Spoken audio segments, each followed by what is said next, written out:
Казните за непочитување на одлуките за замрзнатите цени изнесуваат од 800 до 10.000 евра во зависност од големината и видот на економскиот оператор. Веднаш постапувањето во сила на одлуките на владата за определување на највисоки цени за тестенини, млеко, урда, сирење, кашкавал, кисело млеко, павлака и јогурт, Државниот пазарен инспекторат ќе излезе на терен и ќе постапува, најавуваат од инспекторатот. Одлуките ќе стапат во сила на 16 март. Ова е доволен временски период за трговците да ги прилагодат цените. Апелираме да се почитуваат одлуките затоа што во спротивно, без селекција ќе следат казни, кои според Законот за трговија се исклучително високи.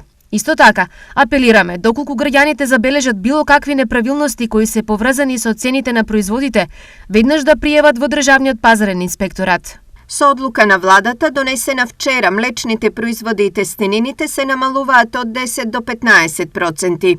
Се замрзнува, односно намалува цената на тестенините, кое намалување се предлага да биде за 15% на цената која се применува во трговијата на мало на 1 март 2023 година. Трајно кравио млеко со масленост од 2,8, 3,2 и 3,5%.